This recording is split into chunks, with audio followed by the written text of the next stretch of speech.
प्रिय विद्यार्थियों, संस्कार भारती ऑनलाइन क्लास में आप सभी लोगों का हार्दिक स्वागत है।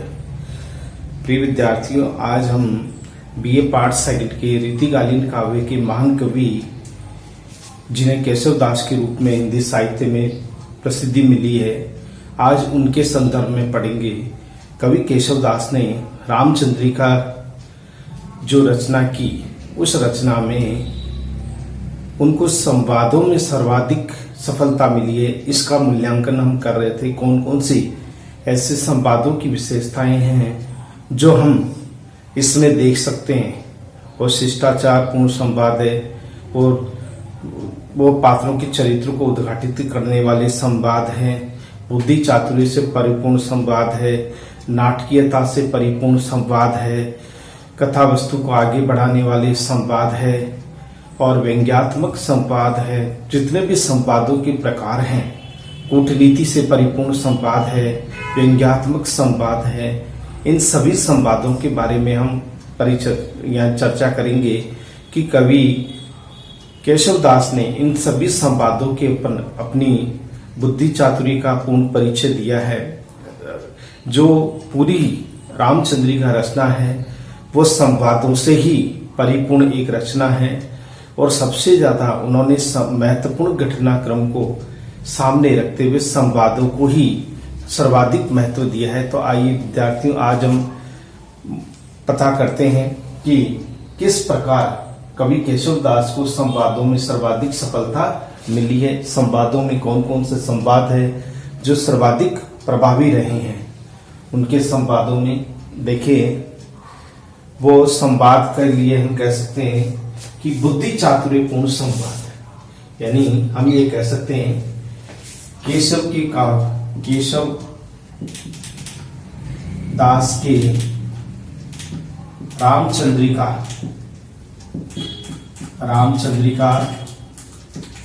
काव्य में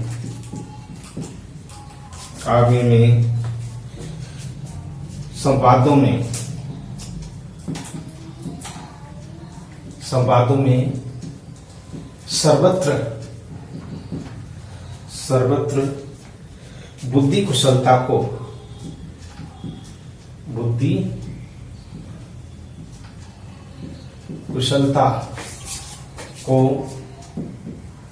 स्पष्ट रूप से देखा जा सकता है।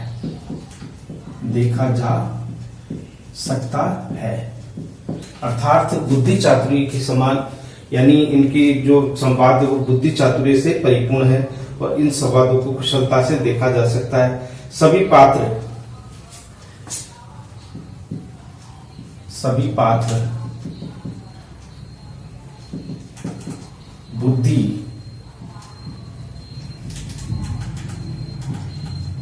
चतुरता का प्रयोग करते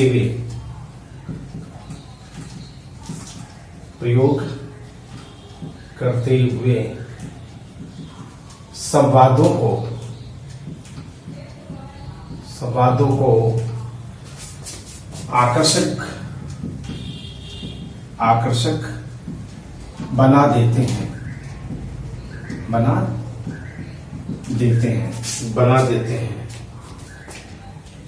उनकी बुद्धि चातुर्य का परिचय, उनकी बुद्धि चातुर्य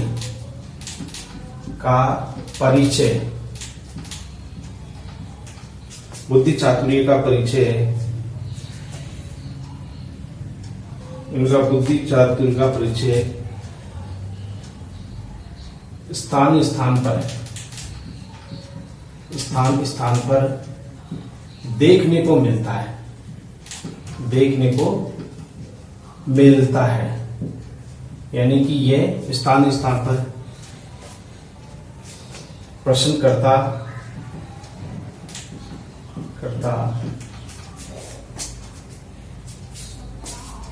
इनके उत्तर को सुनकर हक्का बक्का रह जाता है, हक्का बक्का रह जाता है। अक्का बक्का रह जाता है, अक्का बक्का रह जाता है। रावण अंगद संवाद, रावण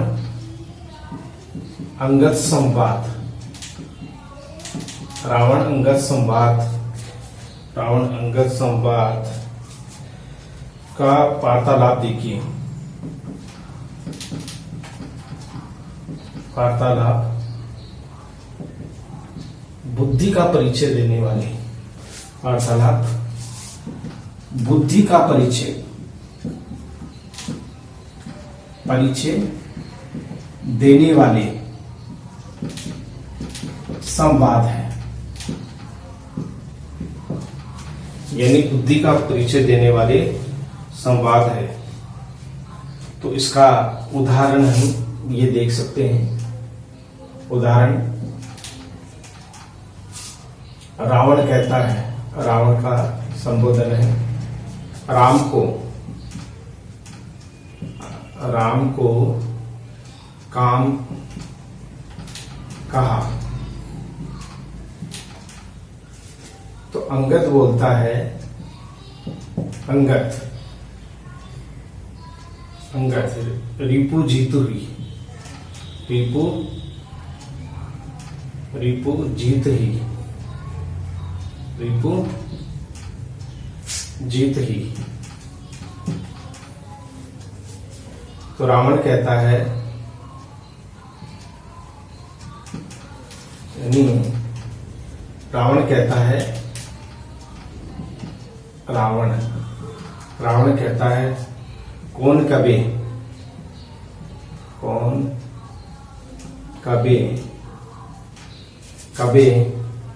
रिपु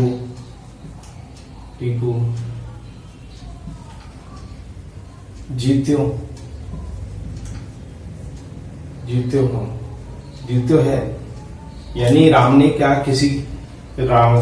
किसी अपने शत्रु को, किसी को जीता है क्या? तो अब तो अंगद कहता है, अंगद कहता है, बलि को, यानी शक्तिशाली बाली को उन्होंने जीता है। तो रावण कहता है छल सो। तो ये है, रावण पूछता है अंगद को, राम को क्या काम, कि भाई राम क्या काम करता है, राम का क्या काम है, राम क्या काम करता है? तो अंगद कहता है, रिपु जीत ही, अपने शत्रुओं को जीतते हैं, राम अपने शत्रुओं को जीतते हैं। तो रावण फिर कहता है, कौन कभी रिपु जीते हैं? तो क्या कभी उन्होंने किसी राजा को जीता है, किसी शत्रु को जीता है? तो अंगद कहता है, बलि को, यानी शक्तिशाली बलि को उन्होंने जीता है। तो रावण कहता है, छल सो, यानी राम ने छल से जीता है बाली को। तो ये जो संवाद है, ये बुद्धि चातुरी का परिचय देने वाले हैं। तो इस प्रकार ये संवाद,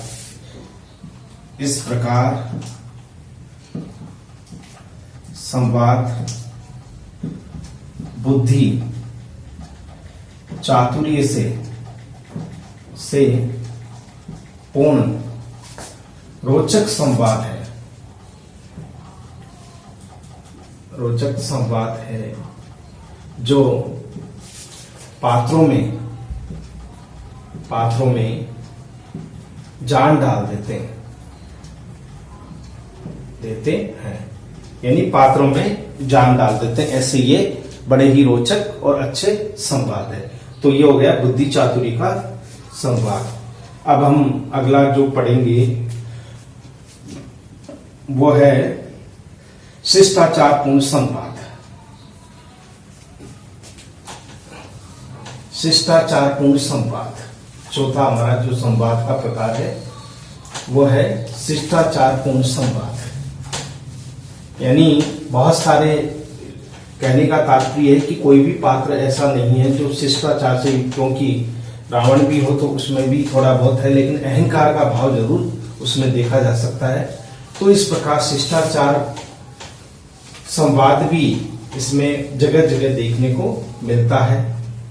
तो हम चौथा लेंगे शिष्टाचार, यानी शिष्टाचार पूर्ण संवाद। पूर्ण संवाद ये भी एक विशेषता है संवादों की, यानी केशव के संवादों में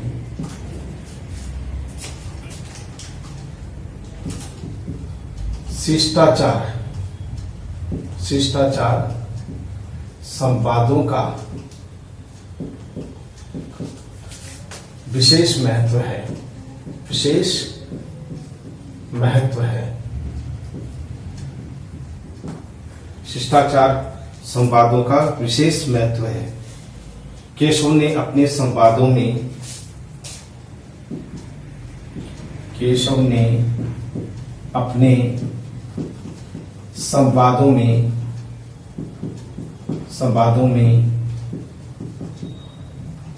पात्रों के माध्यम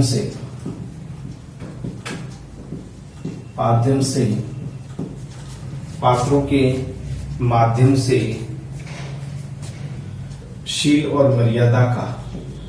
शील एवं मर्यादा का पूर्ण ध्यान रखा है। शिष्टाचार एवं मर्यादा का पूर्ण ध्यान रखा है। कहीं भी किसी पात्र के मुख से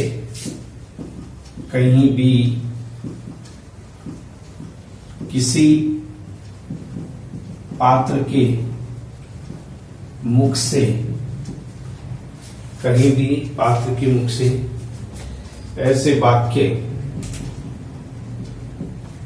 ऐसे संवाद नहीं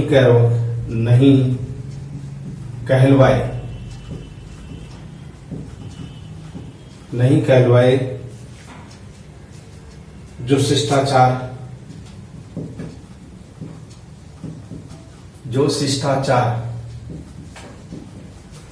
शिष्टाचार और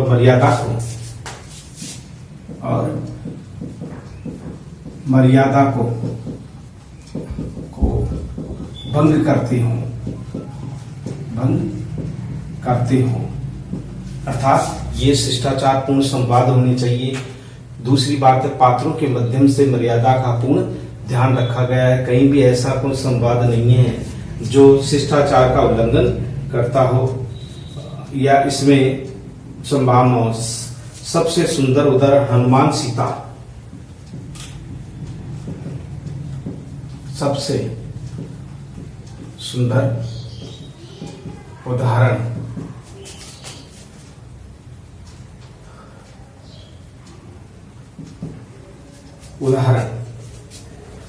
सबसे बड़ा सुंदर उदाहरण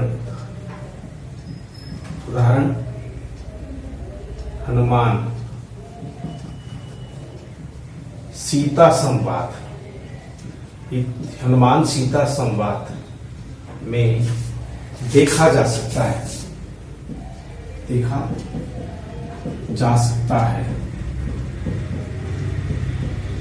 जहां हनुमान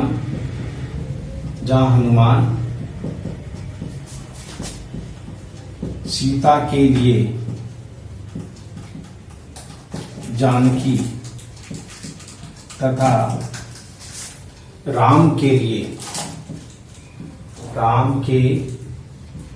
लिए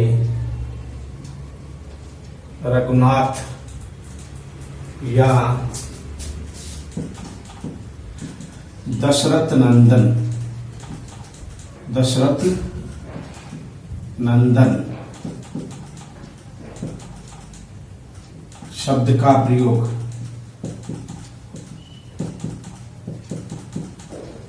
शिष्टाचारपूर्ण है।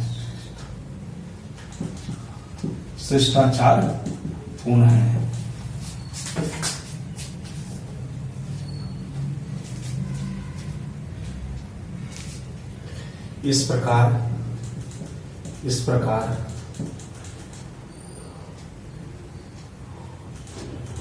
शालीनता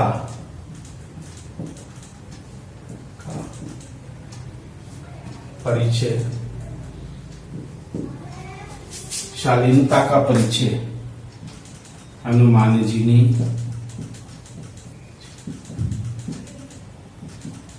दिया है। यानी इसमें शिष्टाचार है। कहीं पर भी सीता और जब हनुमान जी के बीच में वार्तालाप होती है तो परिचय में वो सीता के लिए जानकी और राम के लिए रघुनाथ शब्द का प्रयोग करते हैं, जो पूर्णतः शिष्टाचार है, या रघुनंदन शब्द का प्रयोग करते हैं। इस प्रकार शालीनता का वो परिचय देते हैं जो शिष्टाचार की श्रेणी में आते हैं। तो इस प्रकार ये शिष्टाचार करी जो हनुमान, जिसका उदाहरण देखिए।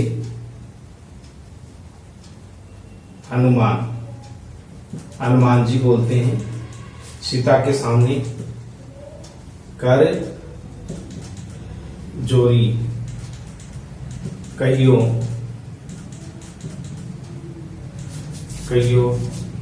ओ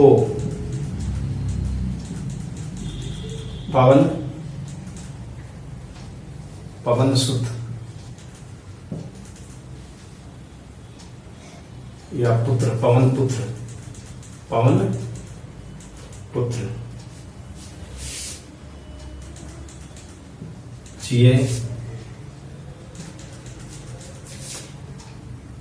जिए जानकी जानी, रघुनंदन रघुनाथ दूत।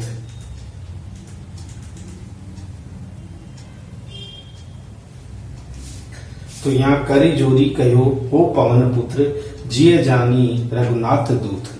हाथ जोड़ करके, करी यानी हाथ जोड़ करके हनुमान जी अपना परिचय देते हुए कहते हैं कि मैं पवन पुत्र हूँ, और ये जय जानकी, ये अपने मन से तुम मुझे रघुनाथ का दूत यानी सेवक मानिए, उनका दूत मान लीजिए, मैं उनका सेवक हूँ, उनका संदेश लेकर के।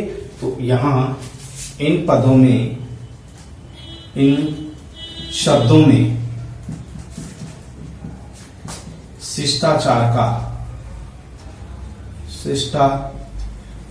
का पालन किया गया है। ऐसे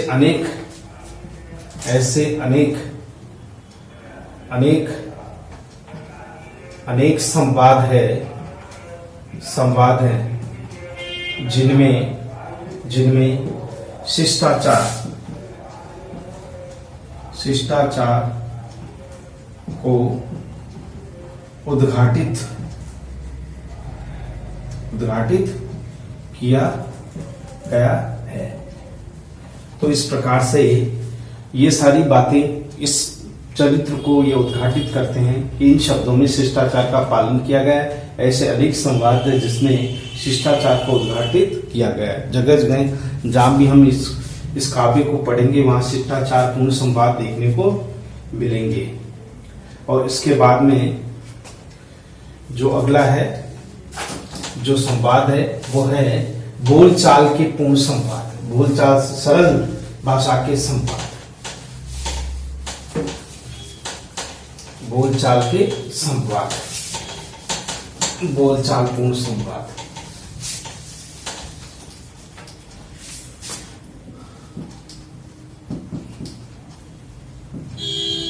बोलचाल की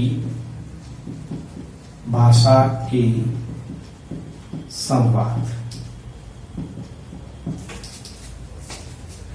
यानी बोलचाल की भाषा यानी आपसी बातचीत जो बहुत सरल है।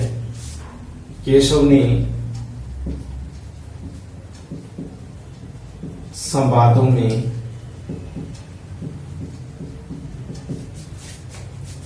रोचकता लाने के लिए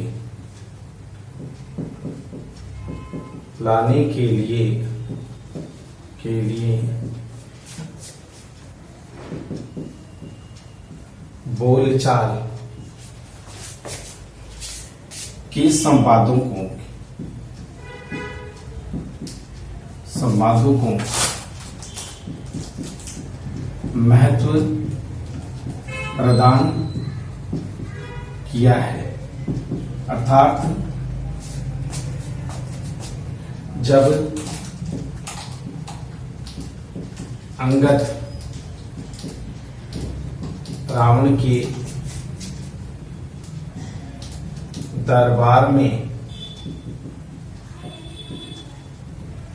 उपस्थित होता है तो वह रावण को कहता है कि तुम्हारा सारा वैभव एवं अहंकार एक दिन समाप्त हो जाएगा। यानी कि वो उससे समझाता है बिल्कुल सरल भाषा में कि तुम काहे का अभिमान कर रहे हो, अहंकार क्यों कर रहे हो। एक दिन ये सारा अहंकार तुम्हारा समाप्त हो जाएगा। एक दिन तुम्हारा सारा वैभव अहंकार समाप्त हो जाएगा। राम की सेवा में जाने से ही तुम्हारा उद्धार हो सकता है। उद्धार हो सकता है। तुम अपनी धन संपत्ति पर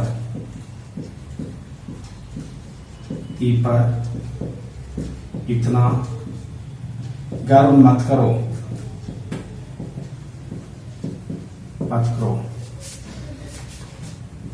समय आने पर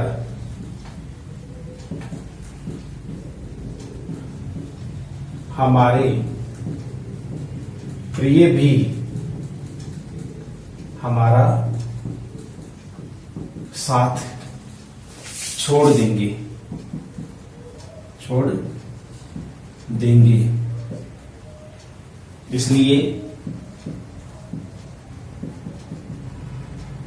इसलिए तुम विवेक से काम लो। देखिए ये सब समझाता है अंगद रावण को और कहता है संपत कि हे रावण दरबार में उपस्थित होकर के कि तुम्हारा जितना भी ये वैभव है, धन संपदा है, सोने का महल है, समय आने पर ये सब समाप्त हो जाएगा। तुम इतना गर्व क्यों करते हो? क्योंकि ये सब तुम्हारा साथ छोड़ देंगे जो तुमसे अभी प्रेम करते हैं। तो तुम अपने विवेक से काम लो। इस प्रकार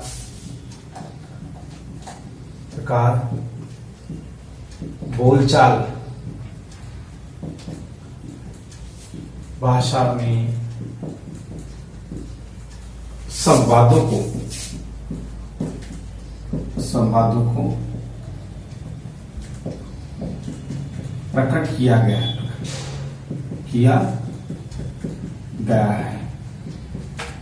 इसका उदाहरण है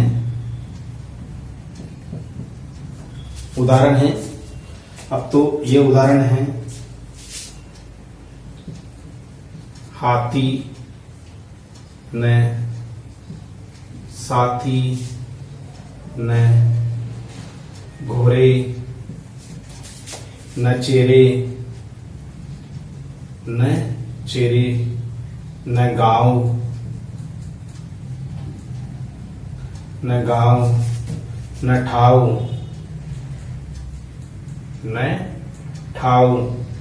न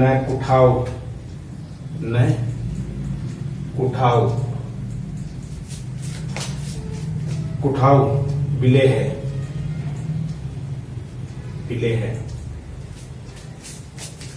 तात ने मात न पुत्र न मित्र न पुत्र न मित्र न वित्त न तिये यानी पत्नी न तिये कौ संग न दे कौ संग न देह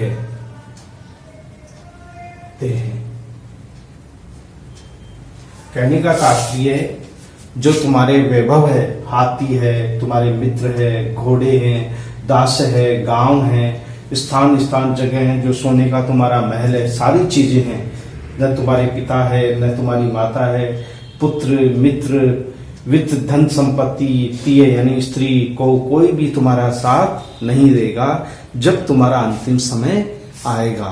तो इसलिए अभी वक्त है, तुम संभल जाओ, वक्त के अनुसार अपने आप को रोक दो, अपने आप को संभालो। तो इस तरह की ये बोलचाल के संवाद प्रकट किए गए हैं। संवादों में रोचकता लाने के लिए संवादों को सरल रूप में प्रस्तुत किया है। यह है बोलचाल की भाषा के संवाद जो कवि ने अपनी बोलचाल के रूप में उसे प्रकट किया है।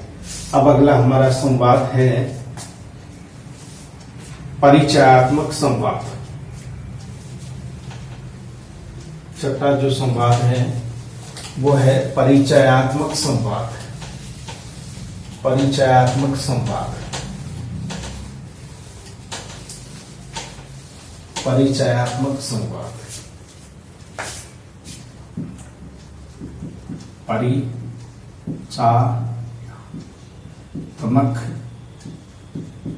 संवाद। परिचय देने वाला कौन किस रूप में परिचय देता है, अपना परिचय पात्र किस रूप में देता है, उसको भी यहां उद्घाटित किया गया है।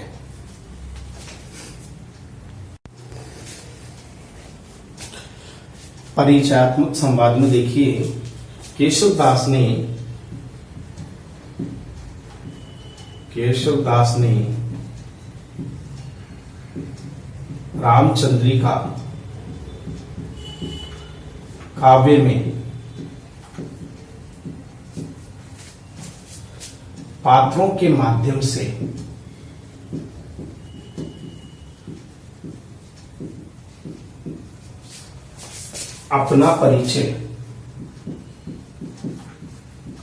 अपना परिचय देते हुए दिखाया है। यानी केशवदास ने रामचंद्रिका में पात्रों के माध्यम से अपना परिचय देते हुए दिखाया है। अनेक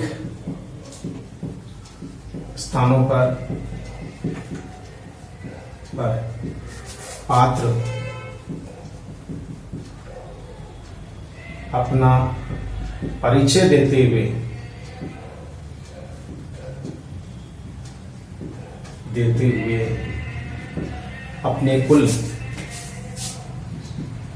अपने कुल पिता माता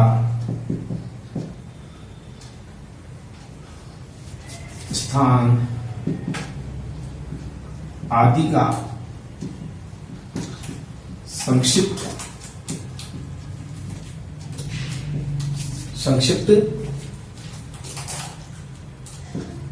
परिचय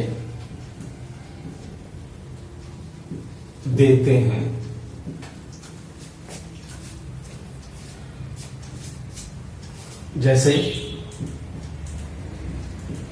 जैसे रावण की महल में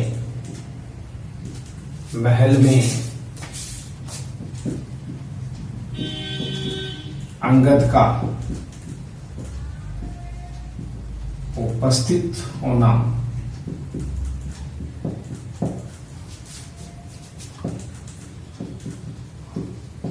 रावण द्वारा अंगद के बारे में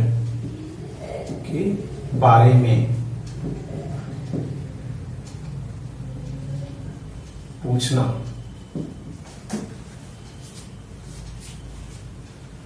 उसका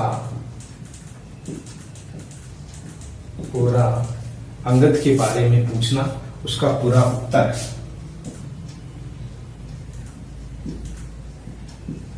अंगद द्वारा चतुराई से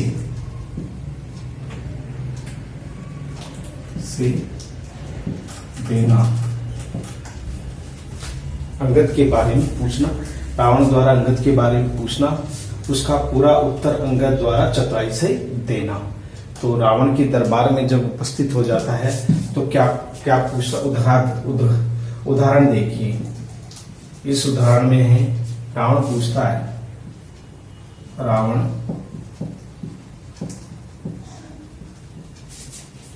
कौन हो? पठाई सो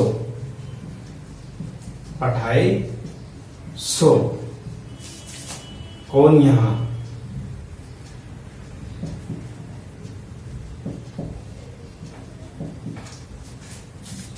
यहाँ तुम्हें क्या काम? तुम्हें क्या काम?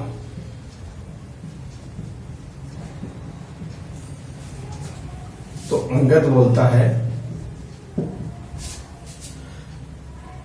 जाति वानर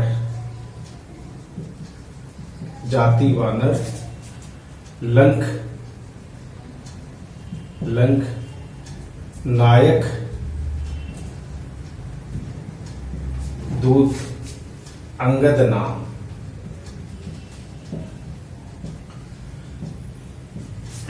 इसी तरह से अपना रावण पूछता है, कौन हो?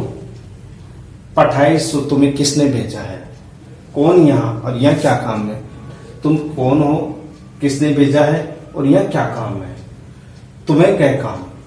तो अंगद कहता है, जाति वानर, मेरी जाति वानर जाति से हूं, अपना परिचय दे रहा है। लंक नायक, लंका के नायक में मैं दूत बनकर के आया हूं।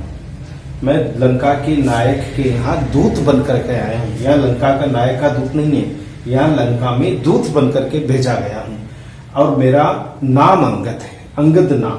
तो इस तरह से जो परिचयात्मक है वो एक सामान्य ही भाषा में यहाँ पर प्रकट किया गया है, जो बिल्कुल सरल भाषा में यहाँ किया गया है कि कौन किसके बारे में क्या जानना चाहता है। इसका उद्घाटन कवि यहाँ पर केशव दास ने बड़े ही रोचकता से दिया है। तो इस प्रकार केशव ने रामचंद्रिका काव्य में पात्रों के माध्यम से अपना परिचय देते हुए दिखलाया है या दिखाया है। अनेक स्थानों पर पात्र अपना परिचय देते हुए अपने कुल, पिता, माता, स्थान आदि का संक्षिप्त परिचय देते हैं। जैसे रावण के महल में अंगद का उपस्थित होना, रावण द्वारा अंगद के बारे में पूछना, उसका पूरा उत्तर अंगद द्वारा चतुराई से देना, जैसे कि ये उदाहरण है। तो इस प्रकार से ये है हमारा परिचयात्मक संवाद। अब हम पढ़ते हैं अगला जो संवाद है, जो काव्य को आकर्षक बनाने का मूल माध्यम है, जो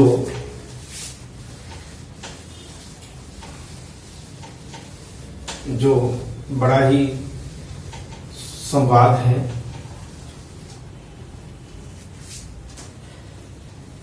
वो है व्यंग्यात्मक संवाद। व्यंग्यात्मक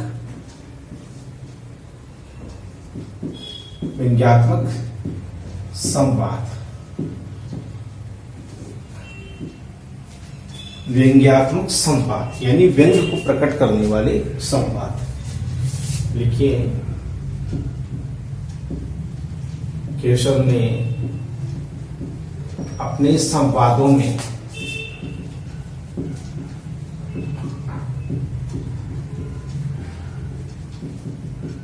पात्रों के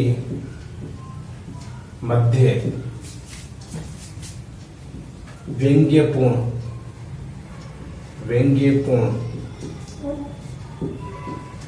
संवादों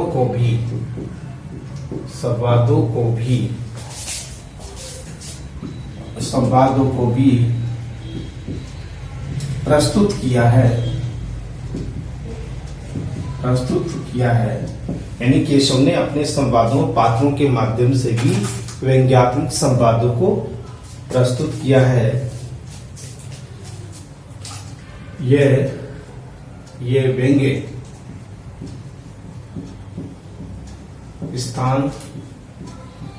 स्थान पर देखने को मिलते हैं। ये व्यंग्य अनेक स्थानों पर देखने को मिलते हैं। कौन कौन से स्थान पर मिलते हैं? जैसे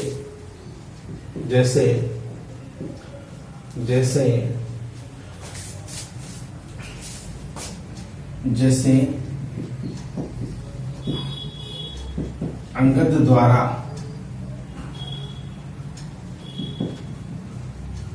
बाली के बारे में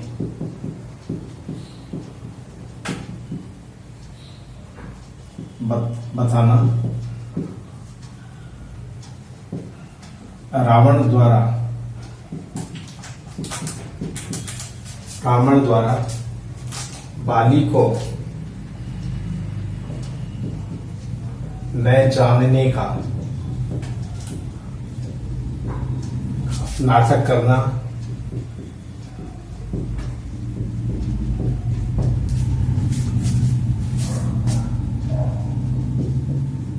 अंगद द्वारा उस समय व्यंग्य रूप में रावण को उस समय की को याद दिलाना, जब रावण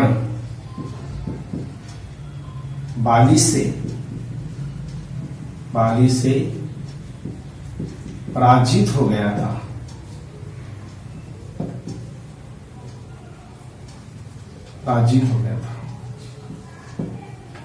रावण बाली से पराजित हो गया था। बाली ने उसे 6 माह तक अपनी खाक में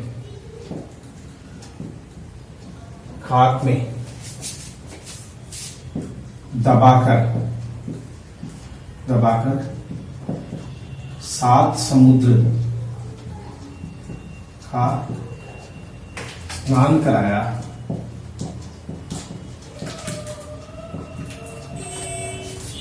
इस प्रकार का ये उत्तर दिया है, यानी कि वो क्या उत्तर देता है कि 6 महीने तक उसकी खाक में दबा रहा। कौन?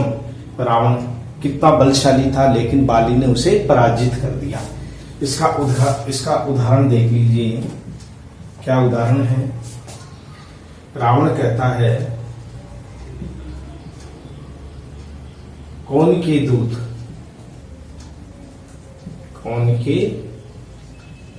दूत वह कौन बाली न जानिए।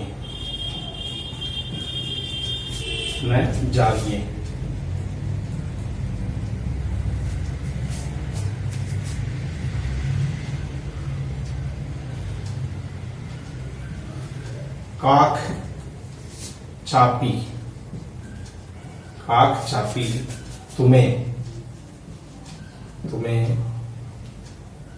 जो सागर साथ